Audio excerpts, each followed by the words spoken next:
اس کو کیسے آپ ختم کر سکتے ہیں؟ کیونکہ اس سینڈ پہ کل علیم خان صاحب نے بھی یہی کہا انٹرویو میں، اور اس سے پہلے شہباز شریف صاحب بھی یہی کہہ چکے ہیں، خواجہ صاحب بھی یہ کہہ چکے ہیں، کیونکہ آپ کے جناب عاصم منیر صاحب سے ذاتی تعلقات کشیدہ ہو گئے تھے، کوئی فائل آئی تھی، آپ نے جناب عاصم منیر کو جب BDIS تھے تو آپ نے کہا کہ یہ آپ اپنی ڈومین میں رہیں، آپ اپنی حدود سے باہر نکل رہے ہیں. یہ ساری کانسپیریسی پیچھے چل رہی ہے، اور اب یا آپ کا اقتدار میں آئیں گے یا پھر جناب عاصم منیر صاحب کنٹینیو کریں گے؟ دیکھیے صاحب، سب سے پہلے تو ایک چیز کلیئر ہو جائے کہ پاکستان کو ایک مضبوط فوج کی ضرورت ہے. میری طرح کے لوگ جنہوں نے ملک سے باہر کوئی جائیدادیں نہیں بنائی، بلکہ جو بھی باہر بنائی تھی سب کچھ بیچ کے اپنے ملک میں لے آئے ہوں، تو میں تو ہمیشہ کبھی بھی میں نے سوچا ہی نہیں کہ پاکستان کے علاوہ میرا کوئی گھر ہے. اور میں نے یہ بھی، کیونکہ میں پہلا پاکستان کی جنریشن ہوں جو آزاد ملک میں پیدا ہوا تھا، ہمارے سارے ماں باپ بڑے غلام ہندوستان میں پیدا ہوئے، تو میں یہ سوچ ہی نہیں سکتا کہ میں کسی کی غلامی تسلیم کروں.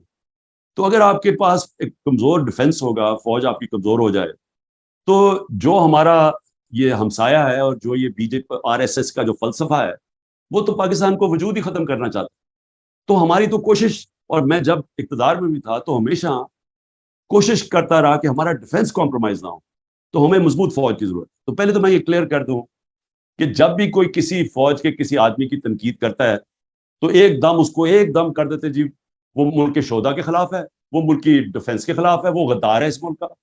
میں آج کہہ رہا ہوں کہ جو آج ان کی کالی بھیڑوں جو بیٹھی ہوئی ہیں اس فوج میں، ان کی تنقید نہیں کرتا، وہ ظلم کر رہا ہے اس ملک کے ساتھ، وہ فوج کے ساتھ ظلم کر رہا ہے. اگر میں شوکت خانم کے اندر مجھے یہ پتا چلے کہ میرے کوئی ڈاکٹرز وہاں بیٹھ کے غلط کام کر رہے ہیں، اور میں کہوں کہ نہیں جی، میں اگر ان کو کہوں گا کہ ان کی نشاندہی کروں گا تو میں شوکت خانم کو نقصان پہنچا دوں گا.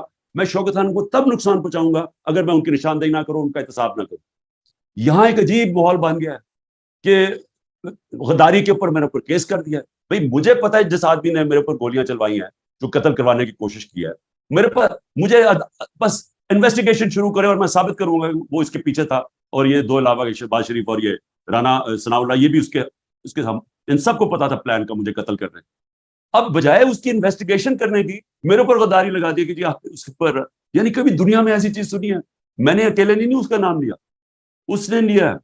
ارشد شریف کی والدہ نے، اس کی بیوی نے، اعظم سواتی نے کہا مجھے تشدد کے اندر وہ ہے. شہباز گل نے اس کا بتایا کہ تشدد جب ہوا ہے تو اوپر سے یہ، جب سے یہ آیا یہی شروع ہوئی ہے چیزیں. تو بجائے آپ اس کو انویسٹیگیٹ کریں، آپ الٹا ہمارے اوپر ہمارے منہ بند کروانے کے لیے غداری کر دیتے ہیں. یہ ملک سے کا نقصان کیا جا رہا ہے. دوسری چیز، میری جنرل عاصم منیر سے کیا لڑائی؟ ہاں ٹھیک ہے، میں پرائم منسٹر تھا، میں سمجھتا تھا کہ اگر میں نہیں کام کر سکا تو نہیں کر سکا، لیکن یہ میری اور عاصم منیر کی بات نہیں ہے، یہ پاکستان کی بات ہے.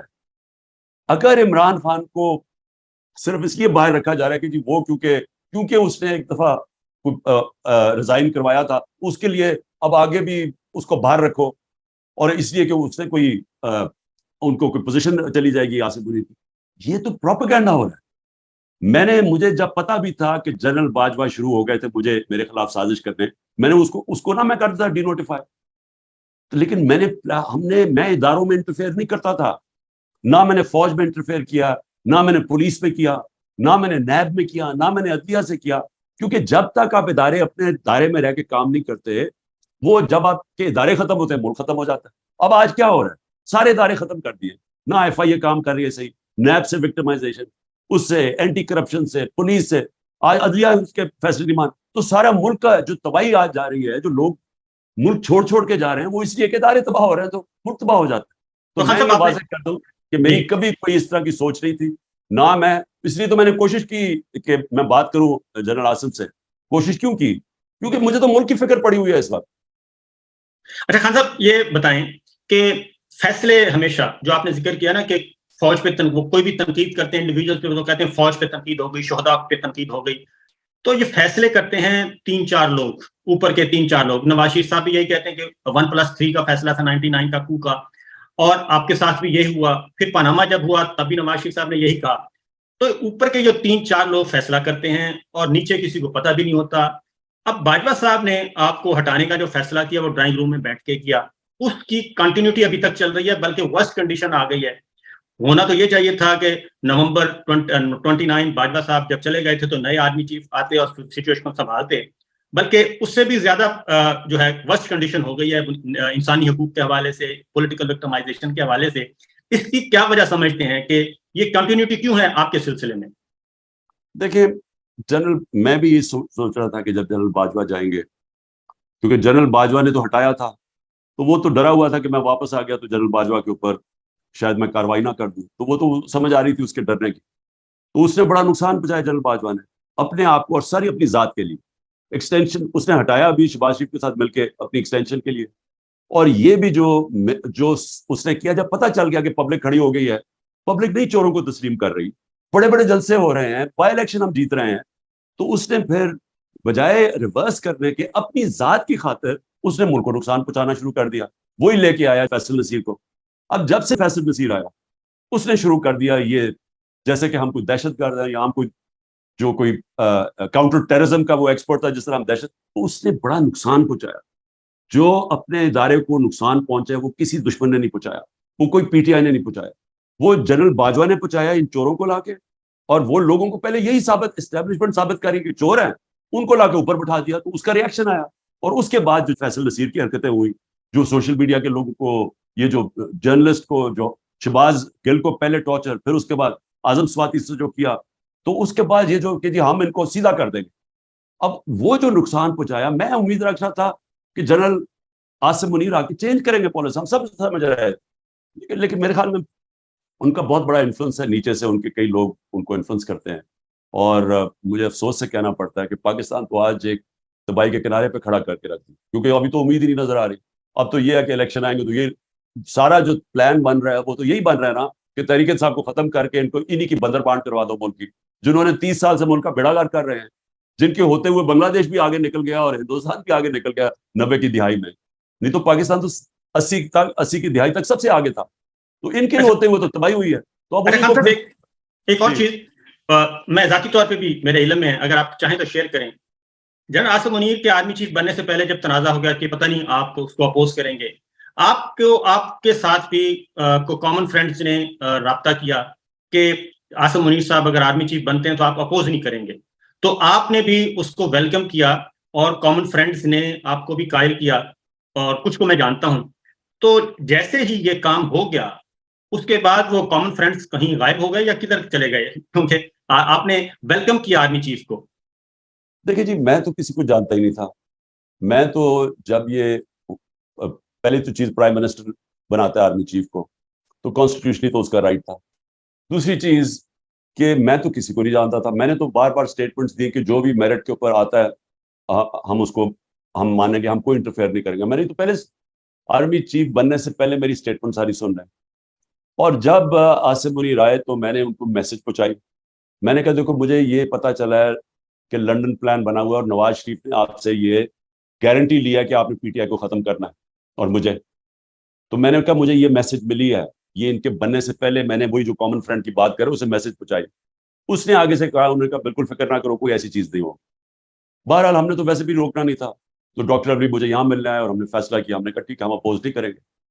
لیکن مجھے افسوس سے کہنا پڑتا ہے کہ جو اس کے بعد ہوا، وہ چھوڑیں کہ عمران خان سے کیا ہوا، میرے گھر پہ یہ جو اٹیک ہوئے اور یہ جو سب کچھ، مجھے دوسری طرف میرے اوپر قتل کا کوشش کی گئی، ایک اور پھر کوشش پلان بنا ہوا تھا، وہ چھوڑے. میں ملک کی بات کر رہا ہوں کہ آج صرف ملک دیکھنے کدھر کھڑا ہے.